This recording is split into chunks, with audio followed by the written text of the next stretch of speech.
2 साल पहले की, तो वहां पे पी ब्लॉक एलिमेंट्स एक बहुत ही ज्यादा वेटेज रखता था ये चैप्टर, क्योंकि पी ब्लॉक तुम्हारा ग्रेड 11 में भी है।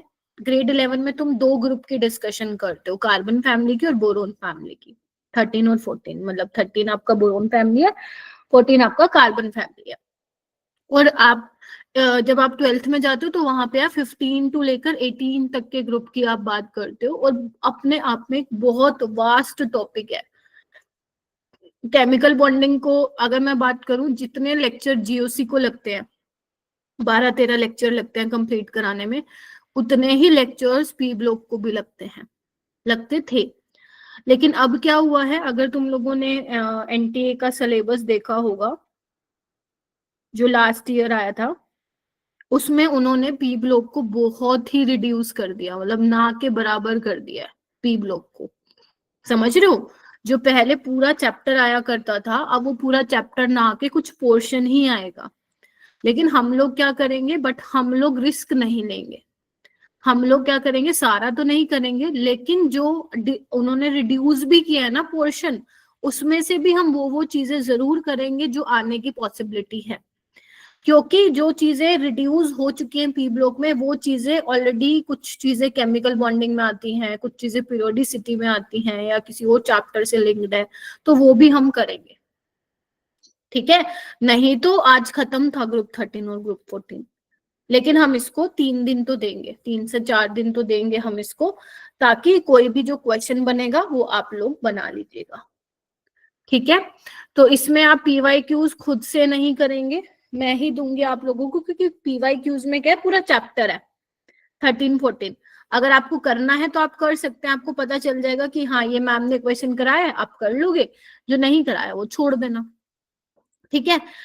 तो आज हम क्या स्टार्ट करेंगे, ग्रुप 13 स्टार्ट करेंगे, बोरोन फैमिली, और ये सब आप लोगों को आज सीखना है। एंड सच बता रही हूँ, ट्रस्ट में बहुत ही आसान चैप्टर है, लेकिन कुछ चीजें हैं जो आपको ध्यान रखनी पड़ेंगी, क्योंकि इनऑर्गेनिक का चैप्टर है। इनऑर्गेनिक में आपको वैसे भी पता होता है कि आपको चीजों का ध्यान में रखना पड़ता है। ठीक है? तो आज आपको मैं फिजिकल प्रॉपर्टीज भी बताऊंगी। ठीक है? एनिमलस बिहेवियर, ये सब जो है बेसिकली आप 13-14 ग्रुप में पढ़ने वाले हो। Important trends, physical properties, chemical properties, animals behaviour, या तुम बोल दो unique behaviour of first element. ठीक है? ये हम पढ़ेंगे। और अगर मैं इसकी वेटेज की बात करूं, तो ये जो डेटा है वो 18 से लेकर 23 तक का है, 2024 का मैंने यहाँ पे नहीं दिया है। तो यहाँ से देखो, पहले बहुत क्वेश्चन आते थे, वो इसीलिए आते थे बेटा क्योंकि चैप्टर पूरा पूरा आता था, है ना? चैप्टर पूरा पूरा आता था। अभी तो ये मैं तुम्हें सिर्फ इसके पी ब्लॉक की बात कर रही हूँ, 12 को भी ऐड कर दोगे तो 4-4, 5-5 क्वेश्चन आया करते थे।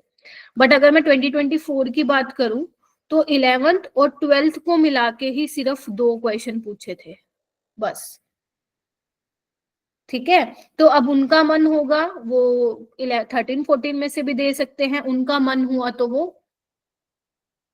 ग्रुप नंबर 15-18 में से भी पूछ सकते हैं। तो छोटा चैप्टर है, अच्छे से पढ़ते हैं, आसान है, और मजे से पढ़ेंगे इसको, और खत्म करेंगे इसको 3 दिन में। ट्राई करेंगे 3 दिन में खत्म करने का, अगर डिपेंड करता है आपको कितनी जल्दी समझ में आता है, नहीं तो 4 तो लास्ट है। ठीक है? लेकिन बेटा इसको करने से पहले ना कुछ क्वेश्चंस आप लोगों को मेरे को इसके करके दिखाने पड़ेंगे, रिडॉक्स के। ठीक है? तो ये वही वाला क्वेश्चन है जो मैंने कल लास्ट जहां पे तुम्हें छोड़ दिया था, और मैंने कहा था इसका आंसर खुद कर लेना, मतलब इसका आंसर निकाल लेना, मैंने अप्रोच बता दी थी। अब ये क्वेश्चन तुम सोल्व करोगे, और मैं देखना चाहती हूँ कि तुम लोगों ने मेरे कल वाले नोट्स देखे थे या नहीं देखे थे। Just you need to solve this, करो। अर्शिता आपको, अरीशा, हाँ, आपको नहीं आएगा तो इट्स ओके, वो कल वाली रिकॉर्डिंग देख लेना, तब आ जाएगा। Okay ma'am. जल्दी हैंड रेज करो, क्योंकि आप लोग डांट खाने वाले काम करोगे अगर नहीं बताओगे तो। ये इसमें मैंने क्या बताया था, देखना एक बार। आपसे पूछा वॉल्यूम, पूछा ml में, getting my point? Yes ma'am. 0.02 molar potassium dichromate solution कितना हमें चाहिए, रिएक्ट करवाएंगे हम किसके साथ, 0.288 ग्राम फेरस ऑक्सलेट। तो फेरस हम ये बोल सकते हैं कि ग्राम इक्विवेलेंट्स ऑफ K2Cr2O7 बराबर होगा ग्राम इक्विवेलेंट्स ऑफ फेरस ऑक्जेलेट। ठीक है, और ये क्या होता है हमारा, पता है हमें, number of moles into n factor होता है, या तुम ये बोल दो molarity into volume into n factor बोलो। और यहाँ पे भी तुम क्या बोलोगे, molarity into volume into n factor. लेकिन यहाँ पे तो ग्राम दिया हुआ है, तो हम एक काम करते हैं, नंबर ऑफ मोल्स ले लेते हैं। मोलैरिटी कितनी दे रखी है K2Cr2O7 की, बताओ, 0.02 मोलर। वॉल्यूम हमें निकालना है, ml में निकालना, ध्यान रखना। और एन फैक्टर कितना होता है पोटेशियम डाइक्रोमेट का एसिडिक मीडियम में, 6। अब तक तो याद हो गया होगा, बोलो। हाँ जी, Shriparna, Yes, ma'am. Saloni, Daksh, Sandeep, Navdisha. Yes ma'am. Number of moles कैसे निकालोगे, गिवन मास दिया हुआ है, हाँ मैम दिया हुआ है, Mass given mass upon molar. Upon molar या? mass. और अपनी एन मोलर फैक्टर मास। इतना तुम्हें मैंने निकलवाया था, कितना आ रहा था, 3। 3. अब यहाँ पे पता है एक चीज हम लोग क्या कर रहे थे, तुम ध्यान से देखो, जो तुम निकाल के आ रहे थे ना वॉल्यूम, वो अपना लीटर में आ रहा था भाई, देखो इधर, यहाँ पे मोलैरिटी मोल पर लीटर में होगी, ये सबको पता है। और नंबर ऑफ मोल्स ये ग्राम होगा, ये ग्राम पर मोल होगा, बोलो। तो ग्राम से ग्राम कैंसिल, ये से ये कैंसिल, तो जो आपका वॉल्यूम निकल के आएगा वो यहाँ से लीटर में निकल के आ रहा था कल। तुम्हें उसको क्या करना पड़ेगा, 1 लीटर में 1000 ml होते हैं, 1000 से मल्टीप्लाई करना पड़ेगा, तब जाके वो ml में आएगा, समझे।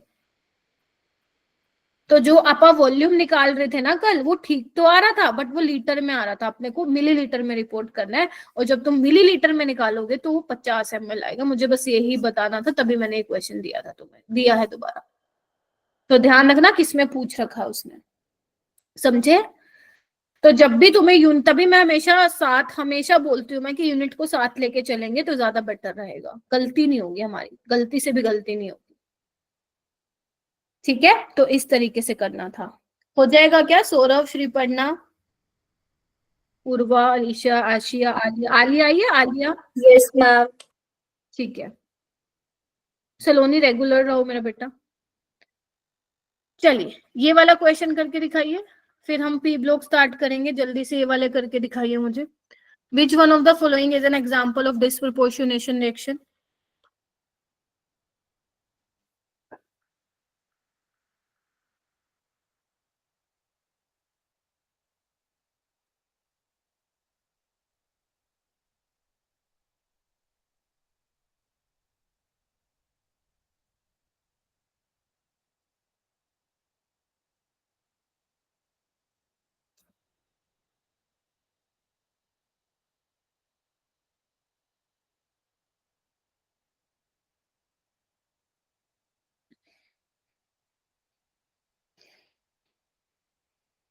शाबाश, रेज योर हैंड।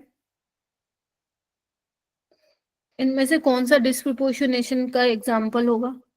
मैंने शायद आपको कल एक बात बोली थी कि अगर आप, जो मैंने होमवर्क में 4-5 क्वेश्चन दिए, अगर आप वही करके नहीं दे रहे हो तो मैं आपको प्रैक्टिस शीट इसका नहीं दूंगी। तो अभी तक तो तुम में से मेरे को किसी ने करके दिया नहीं। ठीक है, बता देना जब कर लो, तभी शेयर करूंगी इसका प्रैक्टिस शीट 50 क्वेश्चंस का, 40 to 50 का। हाफ था, बताओ। Ma'am option A. Option A, देखो यहाँ पे जो मैग्नीज है वो +6 में है, यहाँ पे मैग्नीज +7 में, यहाँ पे +4 में है, तो ये क्या हो रहा है, ऑक्सीडेशन, और इसी का ही रिडक्शन हो रहा है। रिडक्शन। स्पीसीज का रिडक्शन और ऑक्सीडेशन होता है, वो क्या होगा आपका, डिस्प्रोपोर्शनेशन रिएक्शन का एग्जाम्पल होगा, बाकी नहीं है एग्जाम्पल। ठीक है, तो ए इसका करेक्ट हो जाएगा। Yes, ये वाला ma'am. क्वेश्चन कीजिए, ये वाला question number 3, the compound that can not act both as oxidising and reducing agent, ये आपको बताना है।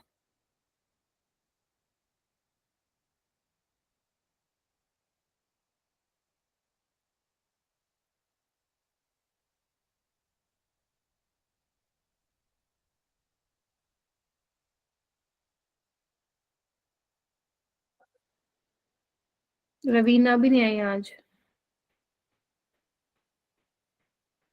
आलिया भी नहीं है।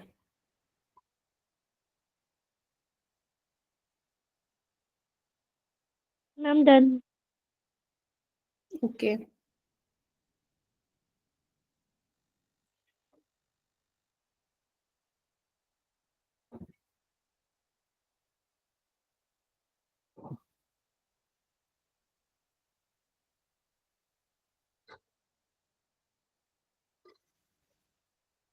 जानवी आप बताओ बेटा। मैम ऑप्शन ए होगा। ऑप्शन ए कैसे?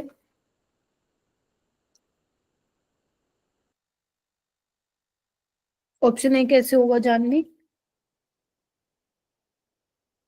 मैम रिड्यूसिंग एजेंट पूछा है तो मतलब कि वो इलेक्ट्रॉन रिलीज करेगा, और ऑक्सीडाइजिंग मतलब ये इलेक्ट्रॉन एक्सेप्ट करेगा। तो अगर हम इसके अंदर देखें तो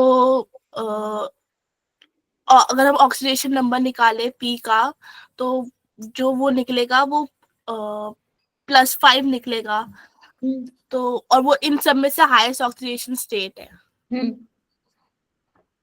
हाँ फिर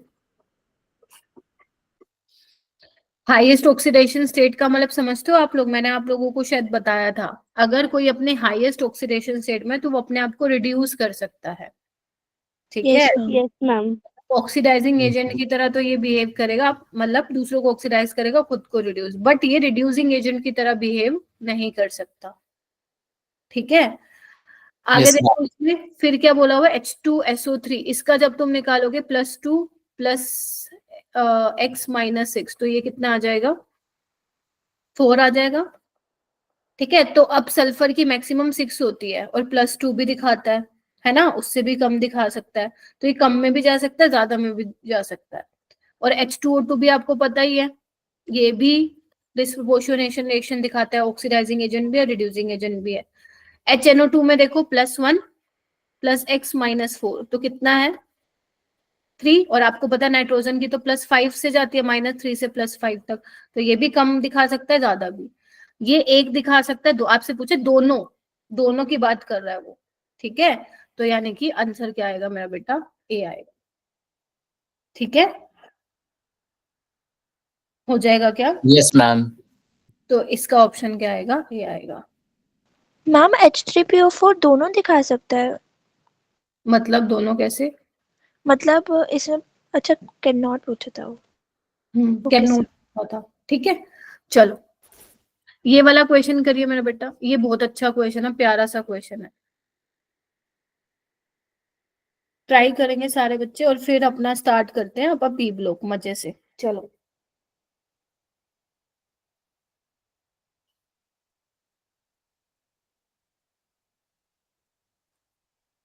आलिया लेट हो गए।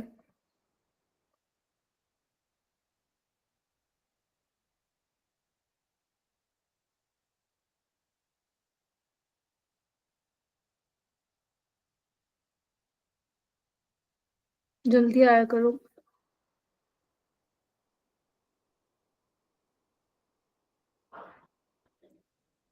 डिनर ना साथ कर लिया करो क्लास के, चलेगा, बट क्लास टाइम पे ज्वाइन करना।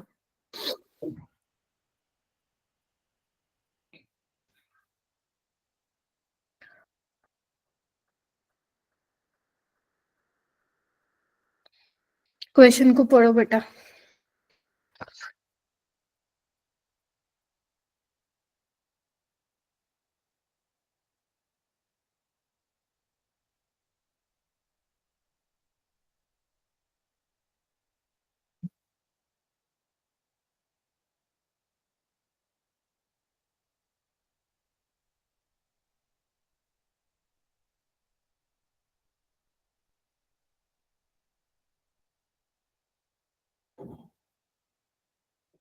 आ रहा है समझ में, या ऊपर से गया सर के?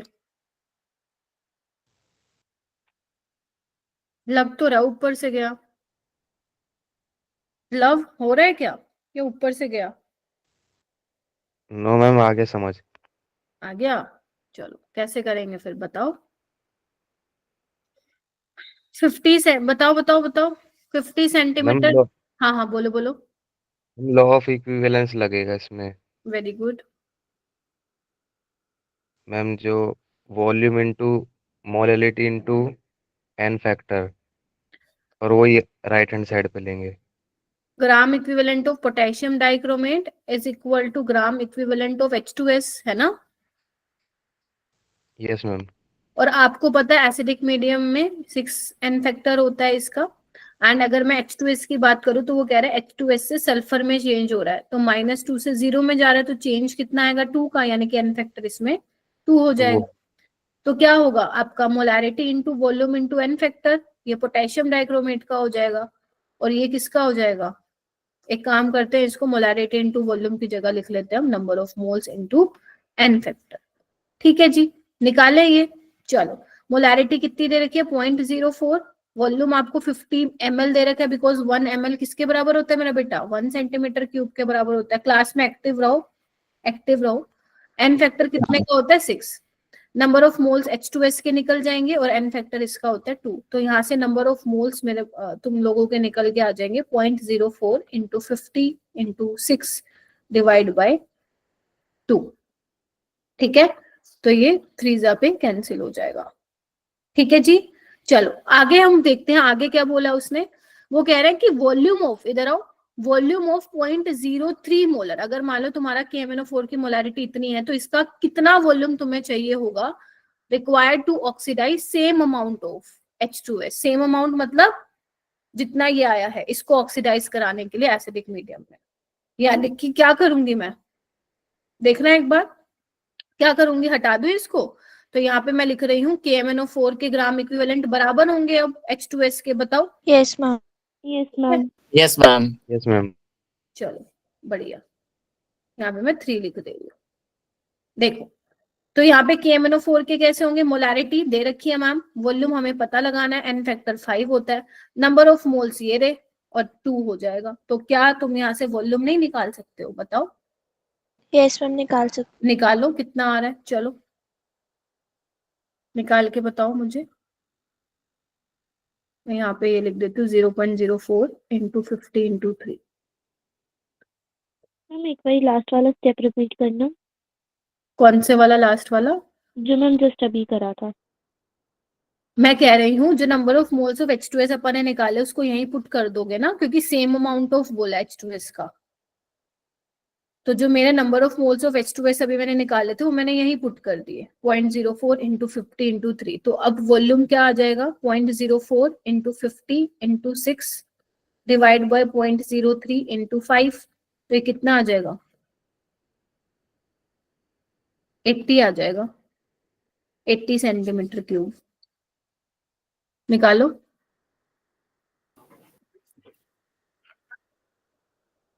अब तो सोल्व करना है। लव कुछ आ गया, Yes, ma'am. आ गया। मैम आ गया 80 सेंटीमीटर क्यूब। सौरभ मैम आ गया। 80 सेंटीमीटर। मैम आ गया। Very good. ठीक है, तो यानी कि इसका आंसर क्या आएगा बी। अच्छा क्वेश्चन है ये। ठीक है, ऐसे हमने कल भी किए थे। ठीक है, बस इसमें क्या किया, एक स्टेप और ऐड कर दिया। तुम्हें बस यही करना है, जहां पे भी ऐसा क्वेश्चन आ जाए ना, required to oxidise, required to neutralise, complete oxidise, वहां पे लगा देना तुम लोग लो ऑफ इक्विवेलेंस। ठीक है, खत्म कहानी। चलो नाउ फाइनली हम स्टार्ट करें। पानी वानी पी लो, क्योंकि अब स्टार्ट होने वाला है, तुम्हारी बहुत सारी चीजें याद करवानी है तुम्हें आज की क्लास में। Be ready and trust me, बहुत इजी ही चैप्टर है। इसके बाद हम GOC स्टार्ट करेंगे फिर। ठीक है, चलिए आइए। चलो तो यहाँ पे देखो, ये चैप्टर ना ऐसा है, तुम अगर नोटिस करोगे ना, ये देखो सारी जगह मैंने NCERT की स्निपेट्स लगा रखे हैं, देख रहे हो, ये NCERT की स्निपिंग है। व्हाई? बिकॉज जो ये चैप्टर में क्वेश्चन बनेगा वो कहाँ से बनेगा, तुम्हारा NCERT में से बनेगा, उससे बाहर नहीं बनेगा। तो मैं क्या करवा रही हूँ, तुम्हें NCERT की लाइन बाय लाइन से यहाँ पे क्वेश्चन बना के दिखाऊंगी, और वैसे ही तुम्हें ये चैप्टर भी पढ़ना है। तुम्हारी मर्जी है, यहाँ पे नोट्स बनाने नोट्स बनाओ, बट मैं जनरली प्रेफर करूंगी कि आप लोग NCERT में ही हाईलाइट करो इन चीजों को। ठीक है, तुम्हारी जैसे मर्जी हो वैसे कर लो। ठीक है, आ जाओ। सबसे पहले बेटा यहाँ पे ना एक टेबल बनी हुई है, तो यहाँ पे टेबल में क्या बोल रखा है कि जो ग्रुप 13 to 18 है, 13 और 14 अपन यहाँ पढ़ेंगे 11th क्लास में, 15 to 18 हम कहाँ पढ़ेंगे मेरा बेटा, 12th क्लास में पढ़ेंगे। तो इसका अभी हमारा कोई काम नहीं है। अगर जनरल इलेक्ट्रॉनिक कॉन्फ़िगरेशन की बात करूं तो जनरल इलेक्ट्रॉनिक कॉन्फ़िगरेशन आपको पता ही है, 13 में NS2NP1 होता है, 14 में NS2NP2 होता है, 15 में NP3 हो जाएगा, NS2NP3, इस तरीके से NS2NP6 तक होता है आपके पी ब्लॉक एलिमेंट्स की electronic configuration, except helium in case of 18 group, क्योंकि उसमें 1s2 होता है। ठीक है, Yes, ma'am. Okay, ma'am. इतना क्लियर हुआ? चलिए, बहुत धीरे धीरे करेंगे, बहुत धीरे धीरे, क्योंकि आज मेरा है 10 बजे तो मैं छोड़ दूंगी, ठंड भी बहुत है, ठीक है, मैं बिठा के भी नहीं रखूंगी, तुम लोग भी ठंड में बैठे रहते हो। इसका जो फर्स्ट मेंबर है ग्रुप 13 का बोरोन होता है, इसका कार्बन, इसका नाइट्रोजन, ऑक्सीजन, फ्लोरीन, हीलियम, ठीक है, यहाँ तक तो किसी को कोई प्रॉब्लम नहीं है। अब जो इनकी ऑक्सीडेशन स्टेट है, तो बेटा अगर मैं ग्रुप की ऑक्सीडेशन की बात करूं तो ग्रुप 13 की +3 होती है ऑक्सीडेशन स्टेट, क्योंकि आउटर मोस्ट शेल में 3 इलेक्ट्रॉन है। इनकी +4, +5, +6, +7, 8, ये है ग्रुप की ऑक्सीडेशन स्टेट। लेकिन जो ये वाले ग्रुप होते हैं 13 to 18, वो अपनी ग्रुप ऑक्सीडेशन स्टेट के अलावा भी दूसरी ऑक्सीडेशन स्टेट एग्जिबिट करते हैं, जैसे +1, ठीक है, 14 वाले +2 -4, 15 वाले +3 -3 भी करते हैं। देखो ग्रुप 16 वाले +4 +2 -2 भी करते हैं, ये देख रहे हो। तो वेरिएबल ऑक्सीडेशन स्टेट वो शो करते हैं। मैम हमें रटना है, ये नहीं रटना नहीं है, अभी याद हो जाएंगी चीजें। अभी तो मैं सिर्फ तुम्हें ओवरव्यू दे रही हूँ कि हाँ ये चीजें हैं, ठीक है। तो अपनी ग्रुप ऑक्सीडेशन स्टेट के अलावा भी वो अपनी अलग ऑक्सीडेशन स्टेट दिखाते हैं। क्लियर हुआ ये वाली बात? Yes, ma'am. क्योंकि जो आपके एल्कली मेटल से, याद करो, जो आपके लीना ने की रब से फरियाद थे वो सिर्फ +1 दिखाते हैं, अगर तुमने नोटिस Yes, किया, ma'am. और जो आपके एल्कलाइन अर्थ मेटल है वो +2 दिखाते हैं, है ना। लेकिन अगर मैं 13 से 18 और इनके बीच में जो S ब्लॉक और P ब्लॉक के बीच में क्या आते हैं, D ब्लॉक के एलिमेंट्स होते हैं। D ब्लॉक के एलिमेंट्स भी वेरिएबल ऑक्सीडेशन स्टेट दिखाते हैं, वो हम पढ़ेंगे 12th क्लास में, ठीक है। इतना क्लियर हुआ सबको? चलो Yes, ma'am. चलो अब आगे आ जाओ।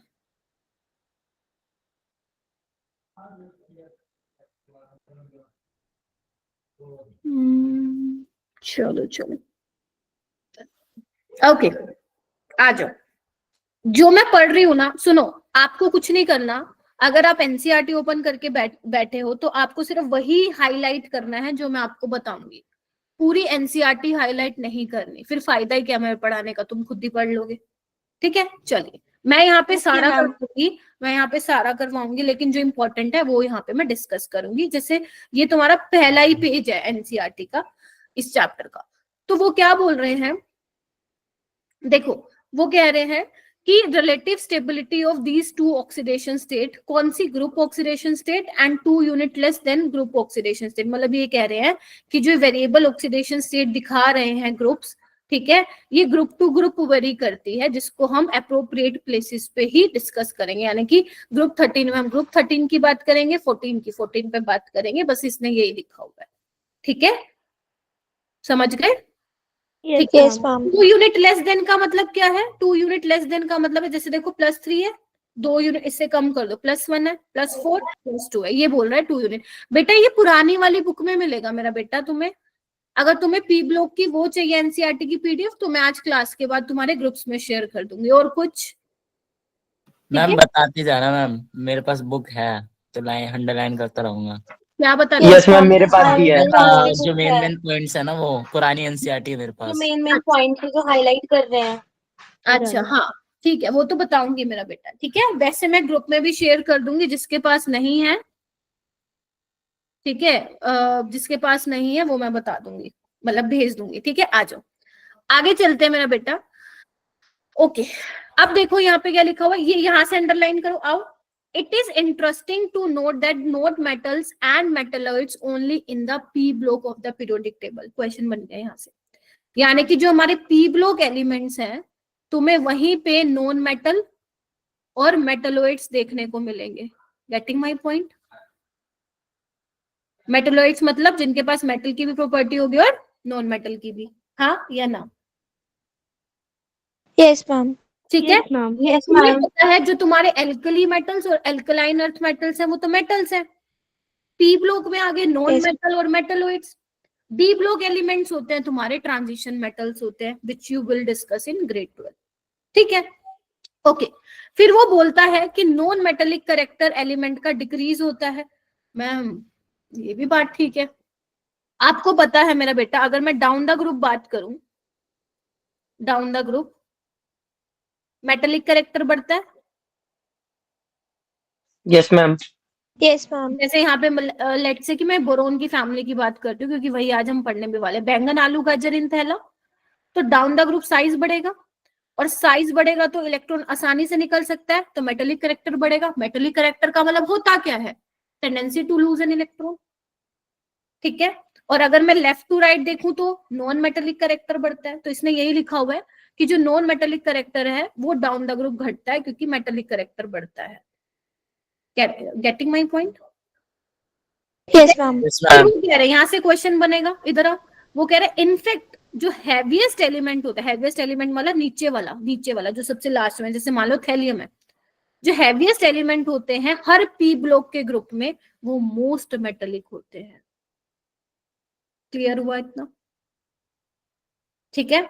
तो अब Yes, हम ma'am. हर Yes. ग्रुप में बात करेंगे कि कौन मेटलोइड है, कौन मेटल है, कौन नॉन मेटल है। अभी ये क्या बता रहा है? General introduction. जनरल इंट्रोडक्शन मतलब समझते हो? ग्रुप 13 से ग्रुप 18 की बात कर रहा है। अभी ये ग्रुप 13 पे नहीं आया, अभी ये कुछ अलग बात कर रहा है कि भाई साहब वो ये बोल रहा है कि तुम ये चीजें पढ़ोगे। और तुम्हें पता है जो एनटीए का सिलेबस है उसमें उसने स्पेशल मेंशन किया हुआ है जनरल इंट्रोडक्शन, ठीक है। तो इसलिए मैं पढ़ा रही हूँ ये वाला। बस इसमें इतना ही करना है। कर लिया जिसके पास एनसीईआरटी है? और जिसके Yes, पास ma'am. जिसके पास एनसीईआरटी नहीं है मैं आज ग्रुप में भेज दूंगी, अपना डाउनलोड कर लेना और यहाँ की पीडीएफ खोल के उसको अपना अंडरलाइन कर लीजिएगा। हाँ ऋषा? मैम ये जो लास्ट लाइन थी इसे एक बार एक्सप्लेन कर दीजिए, मेटेलिक कैरेक्टर वाली। ये वाली क्या? हैवीएस्ट एलिमेंट वाली क्या? Yes ma'am. वो ये बोल रहा है कि जो हैवीएस्ट एलिमेंट का मतलब नीचे जाओगे, नीचे जाते जाओगे, ठीक है, वो नॉन मेटल सबसे ज्यादा मेटेलिक होगा। यही तो बोल रही हूँ मैं, down the group metallic character बढ़ता है।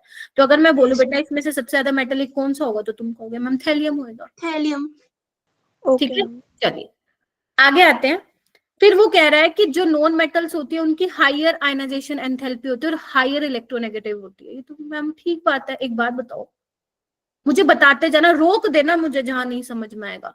Left to right non metallic character बढ़ता है, Yes, Yes, ma'am. Yes ma'am. Ma'am. Yes, ma'am. Yes, ma'am. पता है इलेक्ट्रोनेगेटिविटी भी बढ़ती है। Yes, ma'am. बस खत्म, यही बोल रहा है वो। नहीं करना इसको अंडरलाइन, नहीं पूछेगा, ठीक है। फिर वो कह रहे हैं जो मेटल्स होते हैं वो टेंडेंसी रखते हैं इलेक्ट्रॉन को लूज करके कैटायन बनाने की, और जो नॉन मेटल्स होते हैं वो एनायन बनाने की टेंडेंसी रखते हैं। ये भी तुम्हें मालूम है ना? Yes ma'am. चलो ये भी अंडरलाइन नहीं करना, नहीं पूछेंगे तुमसे।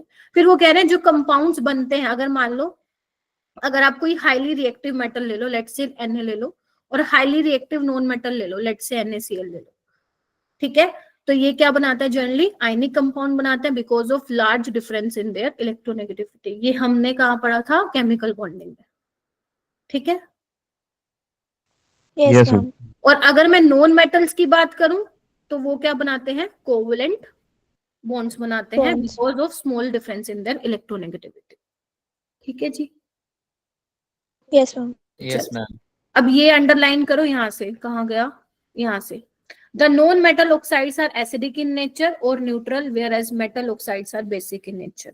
ये भी हमने पीरियोडिक क्लासिफिकेशन में पढ़ा था, याद करो। मैंने बताया था तुम्हें जो नॉन मेटेलिक ऑक्साइड्स होते हैं जो एक्सट्रीम राइट पे होते हैं, जनरली वो क्या होते हैं? नॉन मेटल जो उनके जो ऑक्साइड्स होते हैं वो एसिडिक इन नेचर होते हैं। याद करो अगर याद आ रहा है थोड़ा थोड़ा। Yes ma'am. Yes, और ma'am. मेटेलिक ऑक्साइड्स होते हैं जैसे सोडियम हो गया, एल्कली मेटल्स हो गए, एल्कलाइन अर्थ मेटल्स हो गए, तो इनके जो ऑक्साइड्स होते हैं वो बेसिक। बेसिक इन नेचर होते हैं। जैसे मान लो तुम्हारे पास है ये Na2O, ठीक है, तो जब तुम इसको पानी में डालोगे तो NOH बनाएगा, और आपको पता है ये क्या है? बेसिक इन नेचर है, ठीक है। कैल्शियम का ऑक्साइड डालोगे, calcium hydroxide, basic in nature है, ठीक है। और न्यूट्रल कौन से होते हैं? याद करो, मैंने तुम्हें ट्रिक से बताया था, याद है? नो को नाश हुआ, Yes, ma'am. Yes, ma'am. No को नाश हुआ, Last one. NO, CO, N2O और वाटर, तो ये आपके होते हैं न्यूट्रल ऑक्साइड्स। ये दोबारा भी आएंगे, अभी थोड़ा सा मैं तुम्हारी वो याददाश्त मेमोरी स्ट्रोंग कर रही हूँ कि हाँ ऐसा ऐसा हमने पढ़ा हुआ है पहले भी। क्लियर हुआ? Yes, ma'am. Yes ma'am. ध्यान रखना Yes, ma'am. N2O है, NO2 नहीं है, आप दोनों अलग अलग है, N2 और NO2 दो अलग अलग है कंपाउंड, कहीं पता चले, कई बच्चे NO2 समझ लेते हैं उसको, ठीक है। चलूं आगे, चलो। अब ये देख के डरना नहीं है बिल्कुल भी, मैं जो बोल रही हूँ ध्यान से सुनना, जहां मैं अंडरलाइन कराऊंगी वहां कर लेना। सब पहले चीज वो ये बोलते हैं unique behaviour of first element. तो बेटा जितने भी पी ब्लॉक के एलिमेंट है, बोरोन, कार्बन, नाइट्रोजन, वो अपनी ही फैमिली के सबसे वो होते हैं, तानाशाही होते हैं, मतलब सबसे अलग बिहेवियर होता है उनका अपने दूसरे रेस्ट ऑफ द मेंबर से। तो जो वो कह रहे हैं कि जो पहला मेंबर होगा पी ब्लॉक का, वो दूसरे मेंबर से क्या करेगा, डिफर करेगा, ठीक है। जैसे कि जो पहला मेंबर होगा उनका साइज छोटा होगा, तुम्हें पता है डाउन द ग्रुप साइज बढ़ता है, तो जो पहला एलिमेंट होगा उसका साइज क्या होगा, छोटा होगा। बोलो क्या कहते हो। Yes ma'am. Yes ma'am. Yes ठीक है। मैम। Yes, ma'am. अगर साइज छोटा है तो भाई साहब उसका इलेक्ट्रोनेगेटिविटी ज्यादा होगा और उसका हाई आयनाइजेशन एनर्जी होगा बाकी यस मैम। एलिमेंट से। तो ये तो मेन चीज आपको ध्यान रखनी है, ठीक है। उसके अलावा जो यहाँ पे वो बोल रहा है, यहां से अंडरलाइन करेंगे आप लोग, the second important difference. First वाला आपको नहीं करना, फर्स्ट वाला वो साइज वाला बता रहा है, दैट्स इट। जो सेकेंड इंपॉर्टेंट डिफरेंस वो ये बता रहा है, वो ये बता रहा है which applies only to the p block elements arise from the effect of d orbital। मतलब ये बोल रहे हैं, प्लीज ध्यान से सुनना, अगर मैं बात करूं बोरोन की, कार्बन की, इन दोनों की बात करती हूँ क्योंकि अभी हम 13 और 14 की बात करेंगे। अगर तुम नोटिस करो तो इनके पास 2p होता है बस, 1s2 2s2 2p1, और ये होता है 1s2 2s2 2p2। टू। तो Yes, यानी कि ma'am. बोरोन और कार्बन के पास डी ऑर्बिटल तो होता ही नहीं है, पहली चीज ये यस मैम। कि जो ये अपने एलिमेंट जिनका यूनिक बिहेवियर की मैं बात कर रही हूं, इनके पास पी ऑर्बिटल होते हैं, डी ऑर्बिटल नहीं होते हैं, ठीक है मेरा बेटा। इसीलिए इनका जो कोऑर्डिनेशन नंबर है वो 4 से ज्यादा नहीं जाता है। जैसे कि अगर मैं बात करूं बोरोन की बात करूं मेरा बेटा, तो बोरोन BF4 नेगेटिव बना सकता है, और जबकि जो इसका नीचे वाला दोस्त है इसका एल्यूमिनियम, वो AlF6 बना सकता है। वाई? क्योंकि बोरोन के पास सिर्फ 2p है, वो अपना कोऑर्डिनेशन नंबर 4 से ज्यादा का नहीं कर सकता, आरयू में 4 से ज्यादा बॉन्ड नहीं बना सकता। जबकि एल्यूमिनियम के पास क्या है मेरा बेटा, पहले सुनता नहीं आफ्ताब, पहले क्वेश्चन आ जाते हैं दिमाग में। एल्यूमिनियम के पास 3d ऑर्बिटल है, तो वो अपना ऑक्टेट को क्या कर सकता है, एक्सपेंड कर सकता एक्सपैंड कर सकते हैं। तभी वो देखो 6 तक जा रहा है। कोऑर्डिनेशन नंबर क्या होता है आप देखो, मान लो मैं एल्यूमिनियम है, मुझे कितने फ्लोरीन घेरे हुए हैं, सराउंड किए हुए हैं, 6, तो मेरा कोऑर्डिनेशन नंबर क्या हो जाएगा, 6, ठीक है। तो ये अपने डी ऑर्बिटल को यूज कर सकता है, तभी ये AlF6 बना पा रहा है। ये नहीं है इसके पास डी ऑर्बिटल, तभी ये 4 में ही संतुष्ट है, ठीक है। अब जितना मैंने तुम्हें बोला है एक बार यहाँ पे देखो, मैं हाईलाइट कर रही हूं, पहले मेरे को देखोगे। वो कह रहे हैं कि जो सेकेंड इंपॉर्टेंट डिफरेंस है वो ये कहता है, arise from the effect of d orbital in the valence shell of heavier element starting from the third period onwards, ठीक है। जो थर्ड, फोर्थ, फिफ्थ, सिक्स्थ वाले हैं उनके पास डी ऑर्बिटल है। क्या ये समझ में आया, जो कि लैक कर रहा है सेकेंड पीरियड में। क्लियर हुआ? Yes ma'am. ठीक है। Yes, फिर वो ma'am. कह रहे हैं कि जो सेकेंड पीरियड एलिमेंट है पी ग्रुप का, जो कि बोरोन से स्टार्ट हो रहा है, वो मैक्सिमम कोवेलेंसी 4 तक ही दिखा सकते हैं। क्यों? क्योंकि वो अपना सिर्फ 2s को यूज करेंगे और 2p को यूज करेंगे। देखो इधर 2s और 2p को यूज करेंगे, तो मैक्सिमम 4 तक अपनी वैलेंसी शो कर सकते हैं, कोवेलेंसी, ठीक है। 4 बंदों के साथ बॉन्ड बना सकते हैं। लेकिन जो थर्ड पीरियड या उससे आगे वाले एलिमेंट्स हैं वो क्या कर सकते हैं, देखो, क्योंकि उनमें क्या होते हैं, उनके पास वेकेंट ऑर्बिटल होते हैं, तो वो अपनी डी ऑर्बिटल को भी यूज कर सकते हैं और अपना एक्सपेंड ऑक्टेट को एक्सपेंड कर सकते हैं beyond 4। That is why boron forms only BF4 negative और एल्यूमिनियम फॉर्म AlF6 नेगेटिव। बोलो क्या कहते हो। Yes, ma'am. Yes ma'am. तसल्ली कर लो, समझ Yes, में ma'am. तो ही आगे चलती हूँ। हाँ आफ्ताब, अब बोलो क्या कह रहे थे। मैम मैं कोऑर्डिनेशन नंबर ही पूछा था पहले ही। आ गया आप समझ में? यस मैम, लेकिन मैम एक लाइन मुझे समझ नहीं आई। हाँ, ये लैक इन सेकंड पीरियड लिखा था। ये इसका मतलब ये है कि सेकंड पीरियड में डी ऑर्बिटल नहीं होते हैं, थर्ड पीरियड या उससे आगे वाले पीरियड में क्या होते हैं, डी ऑर्बिटल होते हैं। Okay ma'am. क्लियर हुआ? कोई दिक्कत अभी तक?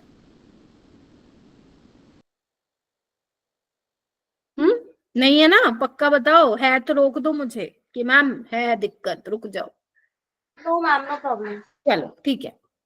और बेटा इसी की वजह से ना कि सेकंड पीरियड में डी ऑर्बिटल नहीं होते और बाकी हेवियर एलिमेंट्स में डी ऑर्बिटल्स होते, इसकी वजह से अच्छी खासी केमिस्ट्री को इन्फ्लुएंस करते हैं वो, ठीक है। काफी सारी प्रॉपर्टीज आप देखोगे इसकी वजह से चेंज होती हुई, ठीक है जी।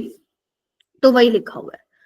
तो यानी कि मेन फैक्टर क्या है, फर्स्ट एलिमेंट का नखरे दिखाता है ना वो, पहला तो साइज छोटा, इलेक्ट्रोनेगेटिविटी ज्यादा, और उनके पास डी ऑर्बिटल नहीं है। अब एक बात बताओ, उनके पास अगर पी ऑर्बिटल ही है, डी नहीं है, तो जो सेकंड पीरियड वाले एलिमेंट्स हैं वो क्या बनाएंगे, सिर्फ पी पाई बॉन्ड ही बनाएंगे। बोलो। Yes, ma'am. Yes ma'am. जैसे carbon double bond carbon, carbon triple bond carbon, carbon triple bond N, carbon double bond O, देखो इसके बाद भी 2p, इसके बाद भी 2p, इसके बाद भी 2p, तो पी पाई बॉन्ड बनाएंगे। क्या कहते हो? Yes, ma'am. Yes, ma'am. जैसे नाइट्रोजन नाइट्रोजन, ये भी पी पाई। लेकिन अगर मैं हैवियर एलिमेंट्स की बात करूं, हैवियर एलिमेंट्स कौन से मेरे बेटा, जो थर्ड पीरियड या उससे आगे वाले हैं, फोर्थ फिफ्थ सिक्स्थ, वहां पे पी पाई हैवियर जो एलिमेंट्स होते हैं, पहले लिख लो, मतलब पहले सुन लो फिर मैं अंडरलाइन कराती हूँ। जो हैवियर एलिमेंट्स होते हैं बेटा, उसमें पी पाई बॉन्डिंग जो होती है वो इफेक्टिव नहीं होती है, नॉट इफेक्टिव। साइज बड़ा हो गया ना, तो वो क्या करेंगे, अब अपने डी ऑर्बिटल को यूज करेंगे। वो या तो डी पाई पी पाई बॉन्ड बनाने वाले हैं या फिर डी पाई बनाने वाले हैं। बोलो हाँ के ना। Yes, ma'am. Yes ma'am. ठीक है। Yes, ma'am. जैसे अगर मैं एक एग्जाम्पल लेके दिखाऊं तुम्हें, इधर देखो, कहाँ नीचे ले लेती हूँ। एक आपके पास है NO3 नेगेटिव और एक आपके पास है मेरा बेटा PO4 नेगेटिव। क्या मैंने तुम्हें केमिकल बॉन्डिंग में इनका स्ट्रक्चर बताए थे? बनाना एक बार स्ट्रक्चर, इसको मैं हटा रही हूँ, सारे बच्चे बनाएंगे।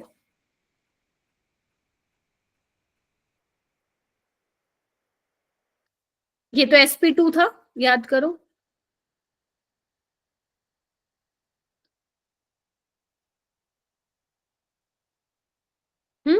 और ये क्या था?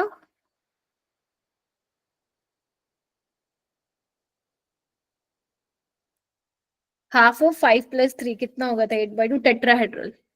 तो यहाँ पे फोस्फोरस के पास क्या है मेरा बेटा, डी ऑर्बिटल है, जबकि नाइट्रोजन के पास पी है। तो ये पी पाई बॉन्ड बनाएंगे और ये क्या बनाएंगे, डी पी पाई बॉन्ड बनाएंगे। ऑक्सीजन की पी वाली होगी यूज और फास्फोरस की डी वाली यूज होगी। क्या ये समझ में आया? Yes ma'am. अब जितना मैंने तुम्हें बोला है, एक बार फटाफट से आओ, इसको हाईलाइट करते हैं। और तुमने एनसीईआरटी ओपन कर रखी है तो आओ। वो कह रहे हैं कि सेकेंड रो वाले, this type of pi bonding is not particularly strong for the heavier p block elements. The heavier element do not form pi bonds, but this involves d orbital, d pi और d pi या d pi p pi. फिर वो कह रहे हैं as the d orbital are of higher energy than p orbital, they contribute less than to the over stability of molecule than does p pi. वैसे important नहीं है, but आप ध्यान रख सकते हो, d orbitals की एनर्जी ज्यादा होती है, ठीक है, एनर्जी ज्यादा होती है तो इनकी स्टेबिलिटी कम होती है एज कंपेयर टू पी पाई जो बॉन्डिंग करते हैं सेकेंड रो वाले, ठीक है। इसको अंडरलाइन मत करो, पूछेगा नहीं कोई, ठीक है, यहाँ पे छोड़ सकते हो आप। नेक्स्ट आइए, नेक्स्ट क्या कहता है आगे, एक बार मुझे पढ़ लेने दो। हाँ, ये इंपॉर्टेंट है। Coordination number in species of heavier elements में be higher than that of first element in the same oxidation state. क्या बोला समझे? इधर आओ। वो कह रहा है अगर मैं नाइट्रोजन और फास्फोरस की बात करूं, ठीक है, NO3 नेगेटिव में 3 कोऑर्डिनेशन नंबर है देखो 3 ऑक्सीजन से घिरा हुआ है, जबकि PO4 नेगेटिव में 4 कोऑर्डिनेशन है। क्यों? क्योंकि यहाँ पे वो डी ऑर्बिटल को अपना यूज कर रहा है बॉन्डिंग के लिए। ठीक है, तो ये सारी चीजें हैं जो आपको बेसिक चीजें हैं जो पता होना चाहिए। अब हम आएंगे ग्रुप 13 पे। यहां तक किसी को डाउट है तो आस्क योर क्वेश्चंस, नहीं तो फिर हम आगे चलते हैं।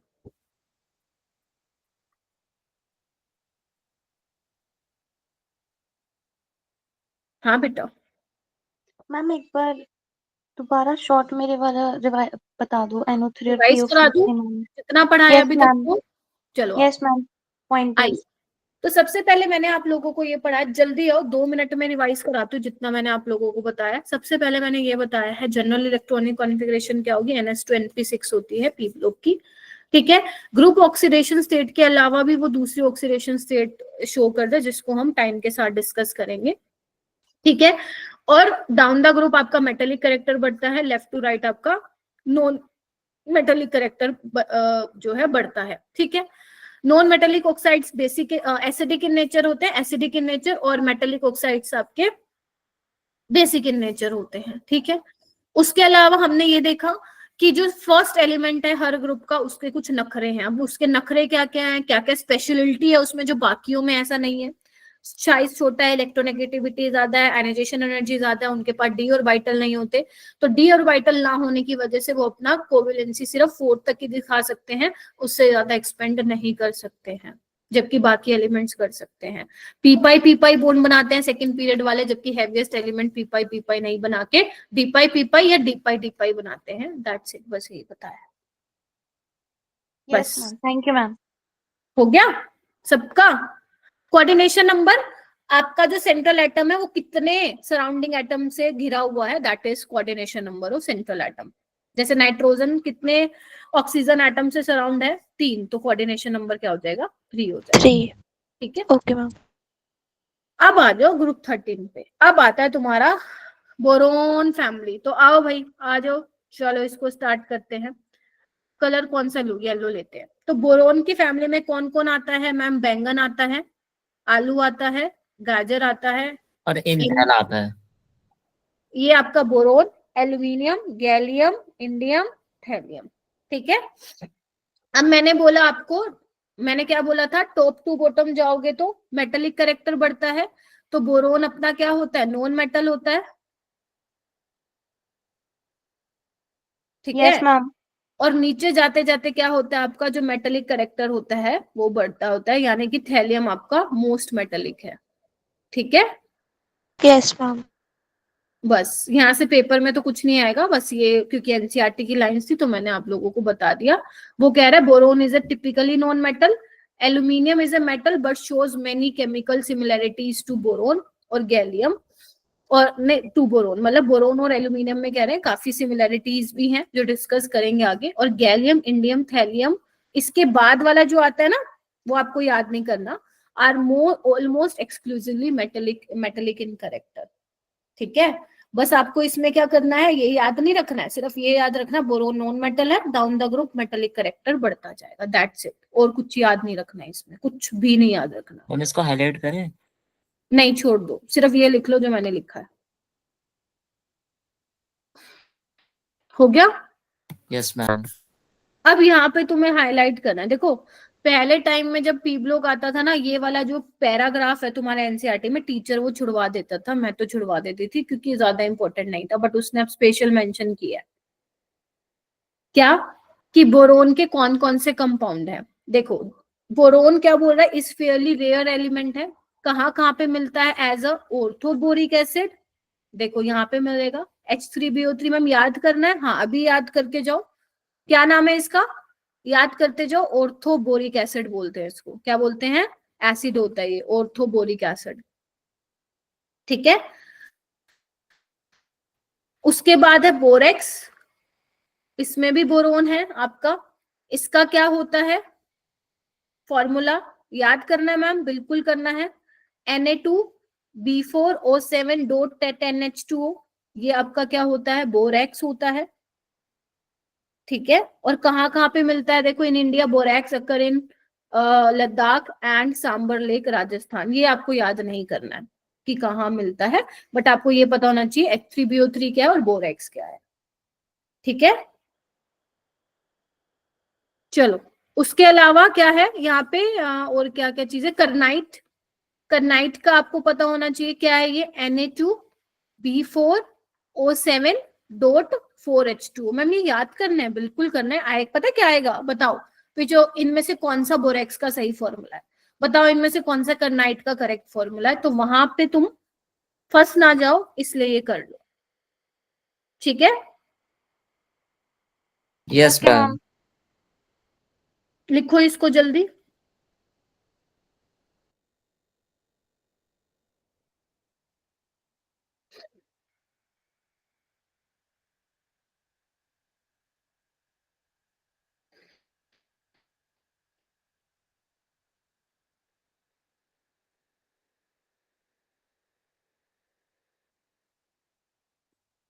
हो गया, यस मैम। Yes ma'am. आगे चलते हैं। आगे क्या बोल रहा है, ओके फिर वो बोल रहा है there are two types of, नहीं ये नहीं करना, आगे आओ, यहां से हाईलाइट करो। Aluminium is the most abundant metal and the third most abundant element in the earth crust. मतलब एल्यूमिनियम जो है वो आपका थर्ड मोस्ट एबंडेंट एलिमेंट है। तो मैम पहले दूसरे पे कौन है, पहले पे ऑक्सीजन भैया जी हैं, दूसरे पे सिलिकॉन है और तीसरे पे एल्यूमिनियम है। देख रहे हो, aluminium is 8.3% by mass, silicon 27.7% by mass and oxygen is 45.5% by mass। ठीक है, तो मैम ये याद करना है, हाँ याद करना है। पहले पे मोस्ट एबंडेंट कौन सा, ऑक्सीजन, सेकंड पे सिलिकॉन एंड थर्ड पे एल्यूमिनियम। हो गया इतना? मैम नाइट्रोजन नहीं है इसमें? नहीं इसमें नाइट्रोजन नहीं है, नाइट्रोजन का नंबर बाद में आएगा। ठीक है, आपसे पूछा क्या, अर्थ क्रस्ट में बात कर रहा है मेरा बेटा। ठीक है, अर्थ क्रस्ट में मैं बात कर रही हूँ। Aluminium is the most abundant metal and the third most abundant element in the earth crust. फिर सबसे पहले ऑक्सीजन, फिर सिलिकॉन, फिर एल्यूमिनियम। उसके बाद बेटा कहाँ पे आप ध्यान रखोगे, बॉक्साइट का फॉर्मूला नीट में पहले पूछा जा चुका है कि बताओ भाई इनमें से बॉक्साइट का फॉर्मूला क्या है। तो बॉक्साइट क्या होता है, एल्यूमिनियम ऑक्साइड होता है, Al2O3। पहले क्वेश्चन आ चुका है कि क्रायोलाइट का फॉर्मूला क्या होता है, तो Na3AlF6 होता है। ये मैम याद करने हैं, हाँ जी बिल्कुल कर रहे हैं, आज ही करके जाओ क्लास से, हाईलाइट कर देती हूँ मैं इनको। ठीक है, करो इसको। चलो, वो बोरिक एसिड क्या होता है, आपकी बोरो प्लस में मिलता है ये बोरिक एसिड। देखो नाम से पता चल गया होगा, कभी नहीं सुना होगा तुमने, बोरो प्लस में होता है, अभी याद रहेगा तुम्हें। मैम वो क्रीम वाला ना? हाँ क्रीम वाला बोरो प्लस, अब तो नहीं यूज करते हो लेकिन एंटीसेप्टिक काफी बढ़िया है वो। ठीक है, हो जाएगा यहाँ तक, बोलो। आलिया यस जी, मैम। लवकुश, यस लव, मैम। सौरभ, श्री पन्ना, Yes, जानवी और सिमरत और कौन है, सलोनी और रिया, हर्षित, मुनीश, रवीना, Yes, ma'am. चलो कोई और रह गया क्या, अरीशा मैम और मैं पे पूर्वा, पूर्वा भी है। यस मैम हो जाएगा। ठीक है, रटने वाला तो है, तभी तो कहते हैं इनऑर्गेनिक केमिस्ट्री को, लेकिन रटने का भी एक तरीका होता है ना, वो आपा को सीख लेना। चलो जी, अब हम आते हैं इलेक्ट्रॉनिक कॉन्फ़िगरेशन पे मेरा बेटा, आ जाओ। तो अपना क्या है, बोरोन, एल्यूमिनियम, गैलियम, इंडियम और थैलियम। इलेक्ट्रॉनिक कॉन्फ़िगरेशन सबको पता है। अगर मैं बोरोन की बात करूं, अगर वैलेंस शेल लिखूं तो 2s2 2p1 होगा, ये 3s2 3p1 होगा, बोलो। और ये क्या होगा, 4s2 4p1 5s2 5p1 और ये आपका होगा 6s2 6s2 6p1। 6p1। ठीक है, ठीक है। उसके बाद वो क्या कह रहे हैं, जो गैलियम और इंडियम है आपके पास, ठीक है, उसमें नोबल गैस तो होगा, डी इलेक्ट्रॉन्स भी होंगे, D10 में, डी में 10 इलेक्ट्रॉन फिल करे होंगे। थैलियम में भाई साहब 14 में भी इलेक्ट्रॉन जो है वो फिल करे होंगे। ठीक है, ये उनकी इलेक्ट्रॉनिक कॉन्फ़िगरेशन थी। ये देखो, ये रही, रुको मैं दिखाता, ये देखो, ये देखो मेरा बेटा 2s2 2p1 3s2 3p1, इसमें देखो गैलियम में 3d10 4s2 d में आ गए ना इलेक्ट्रॉन, यहाँ पे देखो 4d में आ गए, फुल्ली फिल्ड है, यहाँ पे देखो f में आ गए। ठीक है मेरा बेटा। Yes ma'am. चलिए आगे चले, बस यही था इसमें, कुछ याद है तुम्हें? कुछ नहीं मार्क करना है यहाँ पे तुम्हें। चलूं मैं? Yes yes ma'am. मैम। उसके बाद हम बात करते हैं एटॉमिक रेडियाई की। हमें मैम एटॉमिक रेडियाई तो हमने पढ़ा था पीरियोडिक में, तभी पढ़ाया जाता है पीरियोडिक, ताकि ये चैप्टर पढ़ सको। तो हमारे पास क्या होता है, फिर से लिखो, boron, aluminium, gallium, indium, thallium, ये होता है हमारे पास। Getting my point? तो अगर मैं एटॉमिक रेडियाई की बात करूं, क्योंकि टॉप टू बॉटम क्या होना चाहिए मैम, साइज बढ़ना चाहिए, क्योंकि क्या हो रहा है, नंबर ऑफ शेल्स बढ़ते हैं। अगर मैं इन जनरल बात करूं तो बोलो। Yes ma'am. लेकिन यहाँ पे ऐसा नहीं हो रहा है। यहाँ पे क्या हो रहा है, यहाँ पे पंगा हो रहा है। इधर आओ, बोरोन का साइज कम होना चाहिए अपना। इधर आओ, एक्सपेक्टेड ऑर्डर क्या होना चाहिए, लिखो, आओ इधर। एक्सपेक्टेड ऑर्डर क्या होना चाहिए, ये होना चाहिए, बोलो। Yes ma'am. यस लेकिन मैम। एक्चुअल ऑर्डर होता है वो क्या होता है,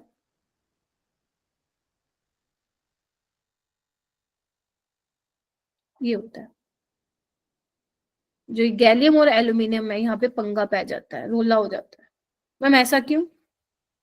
ऐसा इसलिए मेरा बेटा, क्योंकि गैलियम में इलेक्ट्रॉन कहाँ फिल है, डी में भी फिल है, जबकि एल्यूमिनियम में नहीं है। और तुम्हें पता है जो डी का शील्डिंग इफेक्ट होता है वो पुअर होता है। Yes ma'am. और अगर डी का शील्डिंग इफेक्ट पुअर है मेरा बेटा, तो क्या करेगा वो, जो वैलेंस शेल के इलेक्ट्रॉन है और जो न्यूक्लियस है उसमें फोर्स ऑफ अट्रैक्शन ज्यादा होगा, तो उसका साइज क्या हो जाएगा, थोड़ा श्रिंक हो जाएगा, बढ़ने की बजाय। तो गैलियम का होता है 135 और एल्यूमिनियम का होता है 143। मैम याद करना है? नहीं, तुम्हें सिर्फ कॉन्सेप्ट ध्यान रखना है ऐसा क्यों हो रहा है। ठीक है, तो यहाँ पे आप लोग हाईलाइट करेंगे, येलो से दिखाती हूँ मैं यहाँ पे।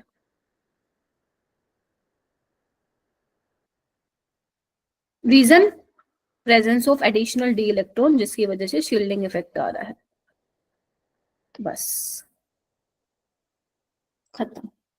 मैम फिर तो एक बात बताओ, फिर तो थैलियम में भी होना चाहिए था, थैलियम में भी 4f में इलेक्ट्रॉन फिल होते हैं, क्या कहते हो, उसका भी साइज छोटा होना चाहिए, बोल सकते हो ना, बोलो बोलो। Yes ma'am. देखो इधर आओ, टेबल में आओ, ये देखो, इधर आओ। बोरोन का 88 होता है, एल्यूमिनियम का 143 होता है, गैलियम का कम होता है। ये तो समझ में आ गया रीजन ऐसा क्यों हो रहा है। इंडियम का 167 होता है, बढ़ गया, थैलियम का भी बढ़ गया। लेकिन अगर तुम नोटिस करो तो थैलियम और इंडियम में ज्यादा नहीं डिफरेंस है, थैलियम और इंडियम में ज्यादा डिफरेंस नहीं है। ऐसा क्यों नहीं है? क्योंकि थैलियम में 4f में इलेक्ट्रॉन फिल है, पुअर शील्डिंग इफेक्ट होता है, गंदा घटिया शील्डिंग इफेक्ट होता है, तो उसका साइज श्रिंक तो होता है लेकिन बहुत कम नहीं होता, ऑलमोस्ट इंडियम के बराबर हो जाता है, ऑलमोस्ट इंडियम के बराबर हो जाता है, ज्यादा उससे कम नहीं जाता है। क्लियर है? Because these all are experimental values. ठीक है जी, नाउ यू कैन एक्सप्लेन ना एल्यूमिनियम और गैलियम का पंगा। ये क्वेश्चन आ चुका है नीट में, पता है क्या क्वेश्चन आया, इधर आओ। वो पूछता है कि एल्यूमिनियम, जब आप बोरोन से एल्यूमिनियम से गैलियम जाते हो तो उसमें अच्छा खासा चेंज आता है, लेकिन इंडियम थैलियम में इतना चेंज नहीं आता। ये स्टेटमेंट ट्रू है या फॉल्स है? तो दिस स्टेटमेंट इज ट्रू। कर दोगे एक्सप्लेन? जल्दी बोलो। Yes ma'am. तो यानी कि Yes, इसका ma'am. ऑर्डर क्या होगा, एक्चुअल ऑर्डर यही होगा जो मैंने यहाँ पे लिख के दिया है। बस आगे चले। इसके बाद हम बात करते हैं आयनाइजेशन एनर्जी की। आयनाइजेशन एनर्जी की अगर मैं बात करूं, फर्स्ट आयनाइजेशन एनर्जी की, तो क्या होता है, इधर आओ, बैंगन, आलू, गाजर इन थैला। तो हमें पता है डाउन द ग्रुप साइज बढ़ता है तो आयनाइजेशन एनर्जी कम होनी चाहिए,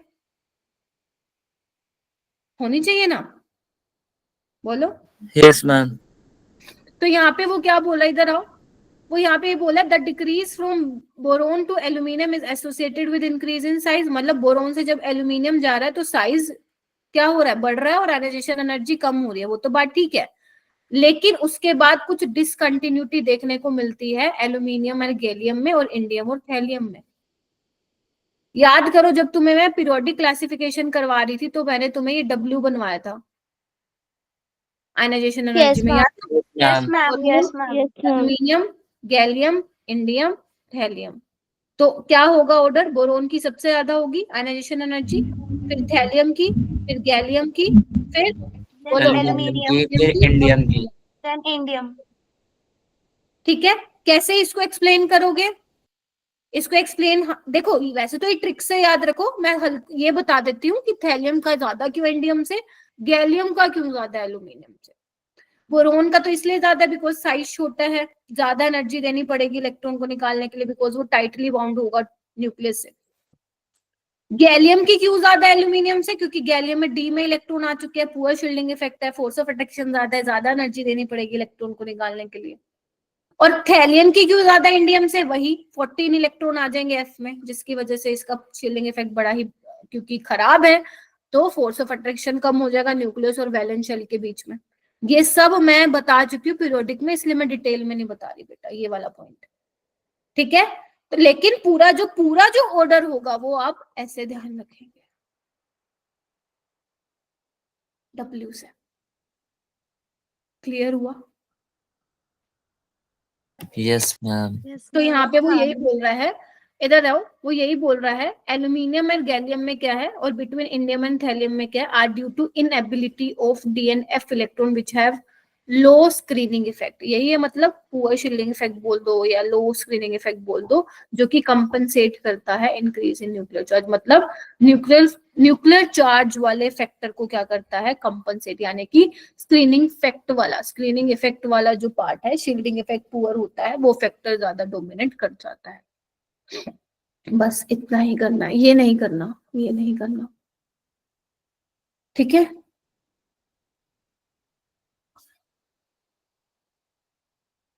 ठीक है, ये आप लोगों को पता ही है वैसे कि जो आपकी सक्सेसिव आयनाइजेशन एंथैल्पी होती है, अगर मान लो मैं पहले 3 आयनाइजेशन एनर्जी की बात करूं तो आपको पता है ये थर्ड वाली ज्यादा होगी followed by second and first. बोलो क्या कहते हो? Yes ma'am. Yes, ma'am. उसके बाद हम बात करते हैं इलेक्ट्रोनेगेटिविटी की।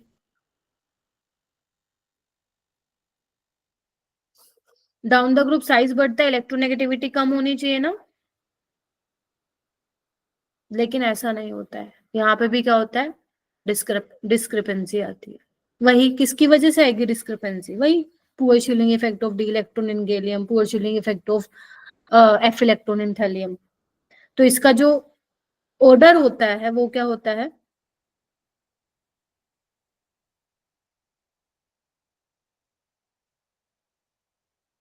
ये देखो एक बार इसमें टेबल में थोड़ा सा मैं दिखा देती हूँ, इधर आओ, इधर आओ। ये क्लियर हो गया इलेक्ट्रॉनिक कॉन्फ़िगरेशन वाला, एटॉमिक रेडियस। मुझे please give me thumbs up, पकना नहीं है, पकाऊ चैप्टर तो है, आई नो पकाऊ है, लेकिन पकना नहीं है। फर्स्ट आयनाइजेशन एनर्जी की बात करनी है अपने को, सेकंड थर्ड की नहीं करनी है। आपको पता चल गया सबसे ज्यादा आयनाइजेशन एनर्जी देखो बोरोन की है, फिर देखो किसकी है, थैलियम की, ये देखो अभी मैंने बताया ना मुक्का मार वाली, और सब फिर उसके बाद गैलियम, फिर एल्यूमिनियम और indium. Clear?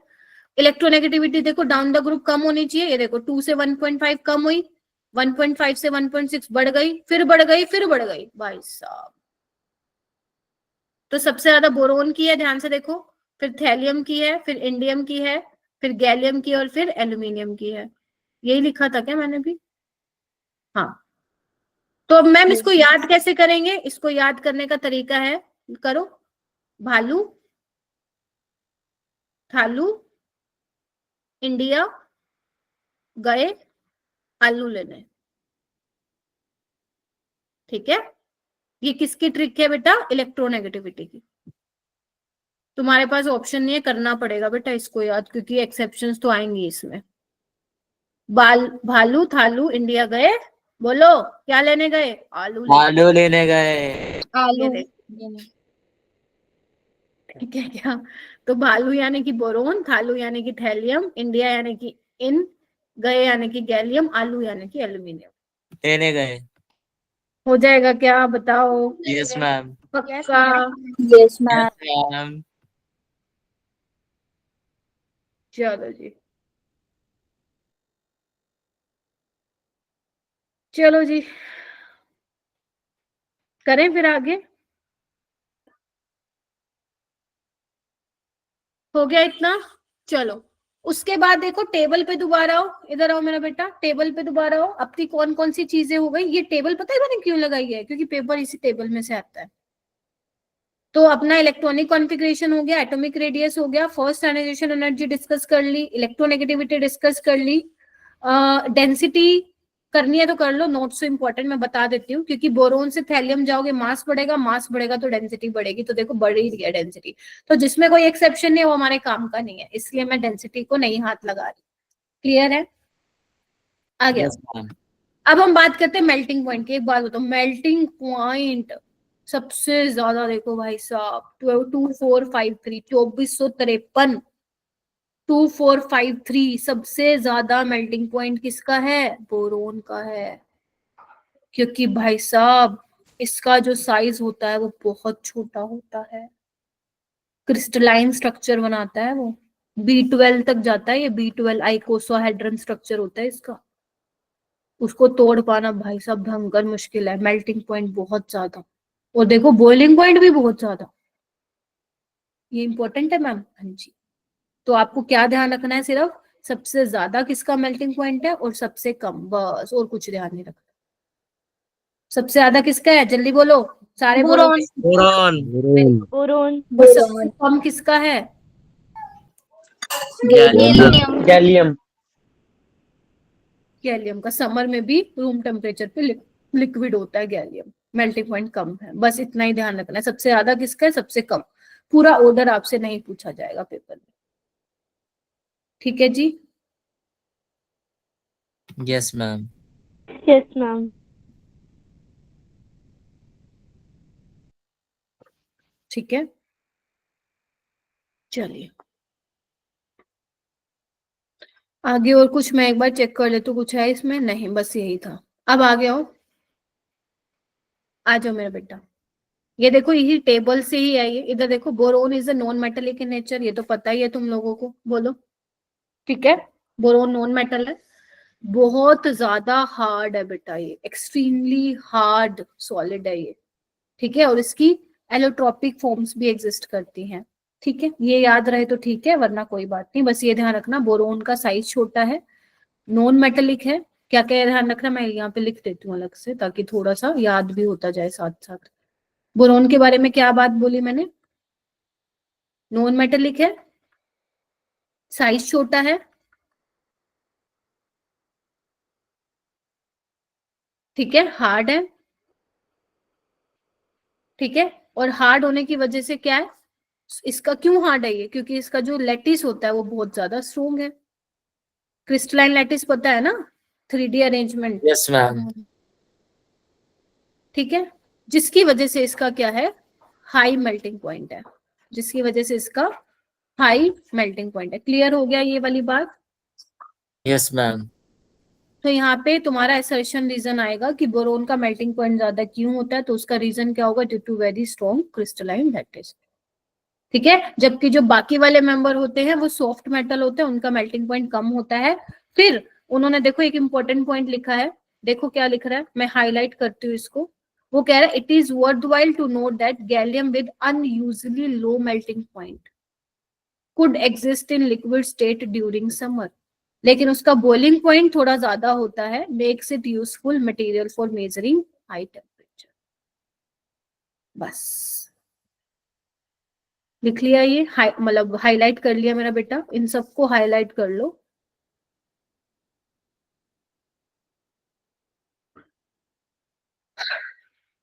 I hope clear हुआ होगा कि क्या क्या बताया इसमें मैंने।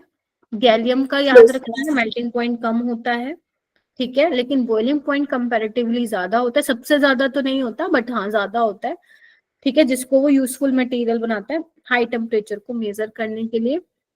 बोरोन का साइज छोटा होने की वजह से उसका मेल्टिंग पॉइंट भी ज्यादा होता है, बॉइलिंग पॉइंट भी ज्यादा होता है, और डेंसिटी जो होती है वो डाउन द ग्रुप जाके बढ़ती है, बिकॉज मास बढ़ रहा होता है। तो डेंसिटी मास बाय वॉल्यूम होता है, तो अगर मास बढ़ेगा तो फिर डेंसिटी भी वहां पे बढ़ेगी, एज सिंपल एज दैट। पर डेंसिटी वाला तुम्हारा काम का नहीं है, तो इसको आप हटा सकते हो अंडरलाइन कर।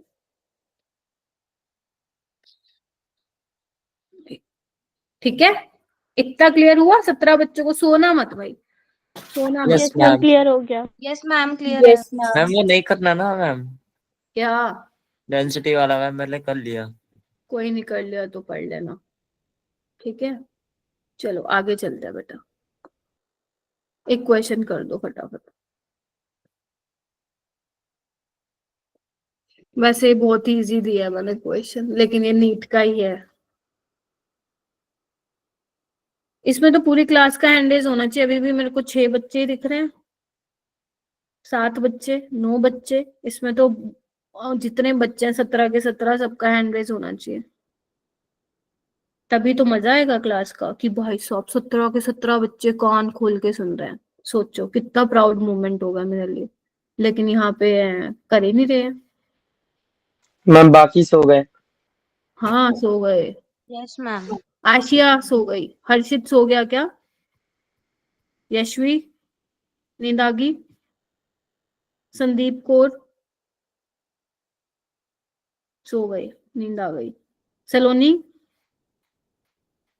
नींद आ गई। मुनीश नींद आ गई है इनको सबको। चलो जिन्होंने हैंड रेस किया वो बता दो। Ma'am boron. Ma'am boron. Ma'am A. Option A. ये सोचना कि अगर तुमने ये चैप्टर खुली आंखों से और अपने कान खोल के रखे, इसको खोल के रखा, तो तुम्हारे हाथ में 4 नंबर हैं, 4 से 8 नंबर। अब तुम देख लो। अब इंटरेस्टिंग वे में पढ़ना है तो मैं ट्राई कर रही हूँ पढ़ाऊं। ठीक है, अब बोर होके पढ़ोगे फिर वो 4 नंबर हाथ से चले जाएंगे बेटा, सीधी सी बात है। मेरा तो ये मानना है जो चैप्टर इजी होता है और जो चैप्टर स्कोरिंग मतलब जिससे हमें मिल रहे हैं, इवन बेशक 4 नंबर ही मिल रहे हैं, वो तो मेरे लिए भाई साहब बहुत इंपॉर्टेंट हो जाता है चैप्टर। अब हम आते हैं कुछ प्रॉपर्टी डिस्कस करते हैं बेटा। सबसे पहले मैं धीरे धीरे इसलिए पढ़ा रही हूँ क्योंकि तुमने कभी पढ़ा ही नहीं चैप्टर, क्योंकि स्कूल में भी नहीं है। चलो आगे आते हैं। यहाँ पे क्या करोगे? अंडरलाइन करो, हाईलाइट करो मेरा बेटा। एक सेकेंड, कहाँ गया हाइलाइटर? पढ़ो। Due to small size of boron the sum of first 3 ionization enthalpy is very high. क्या बोल रहा है ये देखो, ये बोल रहा है कि बोरोन के पास, आपको पता है बोरोन की इलेक्ट्रॉनिक कॉन्फ़िगरेशन होती है 1s2 2s2 2p1, होती है कि नहीं होती है मेरा बेटा? तो क्योंकि इसका साइज छोटा है मेरा बेटा, ध्यान से सुनना, इसका साइज छोटा है, जब तुम इसका एक इलेक्ट्रॉन निकालोगे उसके करस्पॉन्डिंग आयनाइजेशन एनर्जी 1 आएगी, दूसरे निकालोगे आयनाइजेशन एनर्जी 2, तीसरा निकालोगे तो आयनाइजेशन एनर्जी 3। तो इनका जो सम होता है वो बहुत ज्यादा होता है, इसीलिए ये +3 बनाने को क्या करता है, इतना नहीं, मतलब लाइक +3 नहीं बनाता है ये। +3 का मतलब समझते हो क्या हुआ? कि इसने ये इलेक्ट्रॉन दे दिए, यही मतलब होता है ना। +3 मतलब क्या यस हुआ? इसने मैम। इलेक्ट्रॉन लूज बना दिए। यस तो यस क्योंकि मैम। इसकी आयनाइजेशन एनर्जी का सम बहुत ज्यादा होता है, that is why it form only, बोलो बोलो बोलो, कोवेलेंट कोवलेंट बॉन्ड ध्यान कंपाउंड। रखना। आयनिक कंपाउंड ये नहीं बनाता है, ये शेयरिंग करता है, क्योंकि अगर आप इलेक्ट्रॉन निकाल रहे हो तो आयनाइजेशन एनर्जी बहुत ज्यादा है, इसीलिए ये कोवेलेंट कंपाउंड ही बनाता है। लेकिन जब आप नीचे जाते जाओगे, मान लो बोरोन के बाद एल्यूमिनियम में जाओगे, आगे जाओगे, तो इनमें साइज बढ़ता है तो इतना ज्यादा आयनाइजेशन एनर्जी नहीं होता है, तो एल्यूमिनियम +3 बना सकता है। और इनफैक्ट वो कह रहा है इन aluminium is a highly electropositive element. तुम्हें याद हो तो मैंने कभी बताया था कि एल्यूमिनियम +3 ही बनाता है, रिडॉक्स में बताया था शायद मैंने, जब वो ऑक्सीडेशन स्टेट में आप लोगों को बता रही यस थी। मैम। ठीक है, क्या इतना समझ में आया कि yes why boron only Yes, form ma'am. Covalent? Very good. ठीक है, उसके बाद कह रहे हैं जैसे जैसे तुम नीचे जाते जाओगे तो डी और एफ ऑर्बिटल में इलेक्ट्रॉन फिल होते जाएंगे। तो आपको पता है, चलो इसको मैं अलग से समझाती हूँ, आ जाओ, क्योंकि अब जो यहाँ पे लिख रही हूँ ना, लिख लो, यहाँ पे नीट 2026 से क्वेश्चन बनेगा। बस छोटा सा कॉन्सेप्ट है, फटाफट बना के छोड़ दे रही हूँ तुम लोगों को। आ जाओ, देखो सबसे पहले मैं बात करूंगी, लिख लो इनको, ठीक है। आइए, यहाँ पे हमारे पास 2s2 2p1 होता है, यहाँ पे हमारे पास 3s2 3p1 होता है, यहाँ पे हमारे पास 4s2 4p1 होता है, और यहाँ पे 3d10 भी होता है। ठीक है, मैं लिख रही हूँ ताकि आपको मैं समझा पाऊं। और यहाँ पे क्या होता है, 5s2 5p1 होता है, यहाँ पे 6s2 6p1 होता है। ठीक है, और इसमें 4f14 भी फिल होता है। ठीक है, और इसमें 4d10 भी होता है। देखो इधर आओ, ये देखो दिख रहा है, ये देखो, ठीक है, और यस 5d10 भी होता है इसमें। ठीक है, तो अब यहाँ पे मेरा बेटा क्या दिख रहा है तुम्हें, यहाँ पे ध्यान से देखो, जैसे ध्यान से देखना, जैसे जैसे तुम नीचे जाते जा रहे हो, जैसे जैसे तुम नीचे जाते जा रहे हो तो हो क्या रहा है कि डी में और एफ में इलेक्ट्रॉन फिल होना स्टार्ट हो गए हैं। ठीक है, तो अगर मैं बेटा थैलियम की बात करूं, लेट से, अगर मान लो मेरे पास ये है 6s2 6p1, ध्यान से देखना, ये जो लास्ट वाली शेल है वो क्या है मेरे पास 6s2 6p1, यानी कि वहां पे s में 2 इलेक्ट्रॉन और p में वो, अंदर मेरे f वाले इलेक्ट्रॉन भरे हुए और d वाले भरे हुए। तो अंदर वाले इलेक्ट्रॉन जो भरे हुए हैं उनका शील्डिंग इफेक्ट तो बहुत ही बेकार है ना, उनका इफेक्ट बहुत ही बेकार है। तो जो न्यूक्लियस और जो वैलेंस शेल होंगे, मान लो ये 6p1 वाला है, इनमें फोर्स ऑफ अट्रैक्शन तो ज्यादा होगा। बोलो क्या कहते हो? Yes ma'am. और अगर मैं 6s की बात करूं 6p1 की, सो 6s वाला कंपैरेटिवली थोड़ा आगे होगा 6p के कंपैरिजन में। तो जो न्यूक्लियस का होल्ड है इन 6s इलेक्ट्रॉन पे ज्यादा अच्छा होगा, हाँ या ना में जवाब दीजिए। Yes ma'am. तो यस मैम। होगा क्या बेटा, जब पार्टिसिपेट करने की बात आएगी बॉन्डिंग में, तो ये 6s वाले इलेक्ट्रॉन पार्टिसिपेट नहीं कर पाएंगे, सिर्फ p वाले इलेक्ट्रॉन पार्टिसिपेट कर पाएंगे। इसलिए जो थैलियम की ऑक्सीडेशन स्टेट होती है वो +1 ज्यादा स्टेबल होती है, मतलब वो एक इलेक्ट्रॉन को बेटर तरीके से क्या कर सकता है, लूज कर सकता है। तो थैलियम की ऑक्सीडेशन स्टेट +1 वाली ज्यादा स्टेबल होती है +3 से। और इसी कॉन्सेप्ट को क्या बोलते हैं, इसी इफेक्ट को नाम दिया जाता है इनर्ट, ध्यान रखना मैं डोंट वरी दोबारा बताऊंगी, इसी इफेक्ट का नाम होता है इनर्ट पेयर इफेक्ट। नया चीज है तुम लोगों के लिए, बहुत नई चीज है, इनर्ट पेयर इफेक्ट। फिर से बोलूं, क्या बोला? Yes ma'am. Yes ma'am. ध्यान से सुनना, फिर इसको पढ़ेंगे। मतलब मैं ये कह रही हूं, जैसे तुम नीचे जाते जाओगे, क्योंकि f ऑर्बिटल और d ऑर्बिटल में इलेक्ट्रॉन की फिलिंग हो रही है जिनका शील्डिंग इफेक्ट पुअर है, तो उसकी वजह से जो s के इलेक्ट्रॉन्स है वो बॉन्डिंग में पार्टिसिपेट नहीं कर पाएंगे। तो एक बात बताओ, अगर s के इलेक्ट्रॉन बॉन्डिंग में पार्टिसिपेट नहीं कर पाएंगे तो क्या ये 6s वाले इलेक्ट्रॉन लूज कर पाएगा? क्या नहीं कर पाएगा, ये सिर्फ p वाले जो एक इलेक्ट्रॉन है वही पार्टिसिपेट कर पाएगा बॉन्डिंग में। Getting my point? Yes ma'am. और जो ये इनर्ट पेयर इफेक्ट होता है वो हम किस पे देखते हैं? इनर्ट पेयर इफेक्ट जो होता है मेरा बेटा, वो हम लास्ट एलिमेंट पे लगाते हैं।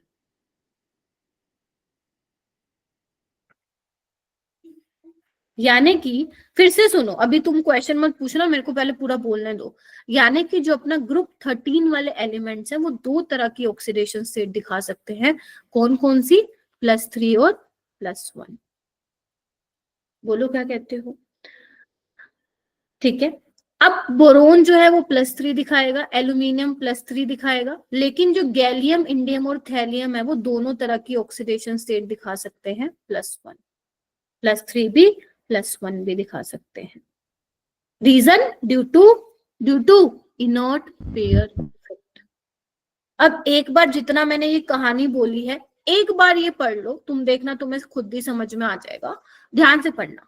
वो कह रहे हैं down the group due to poor shielding effect of intervening d and f orbital, the increase effective nuclear charge hold ns electron tightly responsible for inert pair effect and thereby restricting their participation in bonding. क्या यहाँ पे समझ में आया?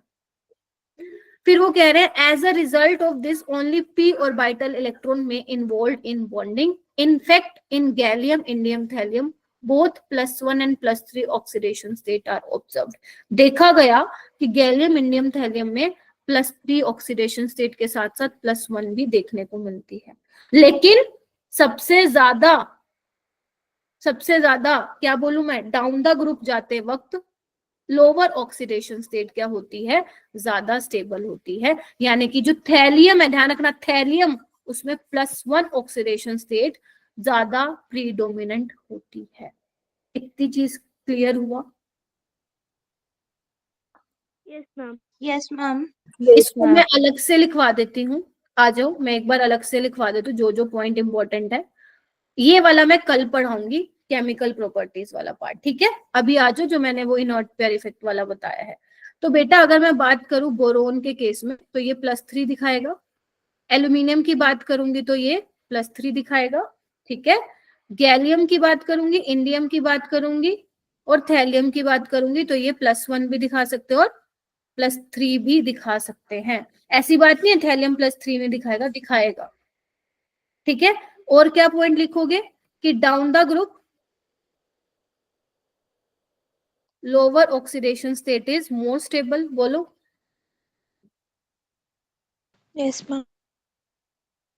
अगर मुझे बेटा तुम लोगों को बताना हो कि गैलियम +3 और गैलियम +1 में कौन स्टेबल होगा, इंडियम +3 और इंडियम +1 में कौन स्टेबल होगा, थैलियम +3 और थैलियम +1 में कौन स्टेबल होगा, तो गैलियम में +3 वाला ही स्टेबल होता है, इंडियम में भी +3 वाला होता है, लेकिन थैलियम में +1 वाली ऑक्सीडेशन स्टेट ज्यादा स्टेबल होती है. यानी कि मैं बोल सकती हूँ जो थैलियम है अगर वो +3 में है तो मैं बोल सकती हूँ वो किसकी तरह बिहेव करेगा, ऑक्सीडाइजिंग एजेंट. बिकॉज वो दूसरों को ऑक्सीडाइज करेगा और खुद को रिड्यूस कर सकता है +1 में, क्योंकि वो +1 में जाना चाहेगा because it is more stable in +1. Yes ma'am. तो ये आपको पॉइंट्स ध्यान रखना है. ठीक है, तो इनर्ट पेयर इफेक्ट क्या होता है, the reluctance of s electron to participate in bond formation. या अगर मैं अपनी भाषा में बोलूं, लैंग्वेज में बोलूं, तो डाउन द ग्रुप F और D में इलेक्ट्रॉन की फिलिंग होने की वजह से, जो कि उनका पुअर फील्डिंग इफेक्ट है, उसकी वजह से s इलेक्ट्रॉन्स जो हैं, ns इलेक्ट्रॉन आउटर मोस्ट वाले बॉन्डिंग में पार्टिसिपेट नहीं कर पाते हैं. ठीक है, बॉन्डिंग में पार्टिसिपेट उनका कम हो जाता है पार्टिसिपेशन, और p वाले इलेक्ट्रॉन्स जो है पार्टिसिपेट करते हैं. इनर्ट पेयर इफेक्ट है. यानी कि +3 तो ठीक है वो दिखा रहे हैं, साथ में +1 भी दिखाते हैं. और जबकि मैंने क्या बोला, इनर्ट पेयर इफेक्ट, यहाँ पे लिख भी लो, नोट करके लिखो, इनर्ट पेयर इफेक्ट इज, लिखो प्रीडोमिनेंट इन लास्ट एलिमेंट. समझे?